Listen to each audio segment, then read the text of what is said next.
ada pengaduan soal Ditulis ya Prof, nanti lupa. ada pengaduan yang berkaitan dengan kampanye yang dilakukan oleh menteri. Nah, pengaduan itu dilaporkan ke Bawaslu. Tapi oleh Bawaslu itu tidak diselesaikan. Ada yang tidak diselesaikan dan ada yang diselesaikan. Atas dasar itu kemudian diajukanlah ke DKPP tindakan Bawaslu yang tidak memenuhi kewajibannya seutuh-utuhnya itu. DKPP kemudian membuat putusan, tapi putusannya itu dibuat setelah proses kampanye selesai dan dinyatakan bahwa menterinya, sebut saja Zulkifli Hasan, telah melakukan pelanggaran mengenai kampanye, mengenai cuti kampanye, dan putusannya hanya menegurnya saja. Dalam perspektif keahlian saudara saksi, bagaimana saudara ahli,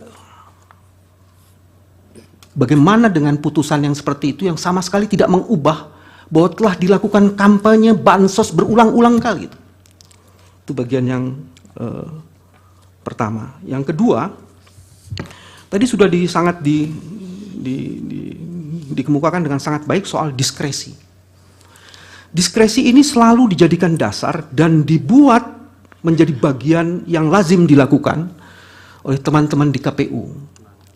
Dan surat edaran yang dibuat untuk menindaklanjuti putusan KPU itu, tadi disebutkan tidak boleh dijadikan dasar sebagai diskresi. Kalau itu dijadikan sebagai dasar diskresi dan dipaksakan itu, apa akibat hukumnya?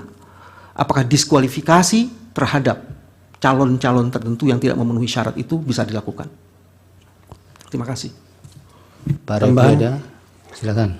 Iya, tadi saudara mengatakan bahwa penetapan Gibran itu adalah pelanggaran dari sudut hukum administrasi. Pertanyaan saya, seandainya pelanggaran ini tidak disengketakan, apakah kemudian pelanggaran tersebut kemudian dianggap menjadi sah begitu? Itu termasuk misalnya tidak, dan apakah masih bisa dipersoalkan di institusi seperti Mahkamah Konstitusi ini? Cukup ya, termohon silakan.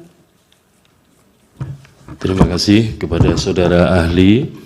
Sebelum kami mengajukan pertanyaan, akan kami bacakan rumusan pasal di dalam peraturan KPU nomor 19 tahun 2023 tentang pencalonan serta pemilu presiden dan wakil presiden.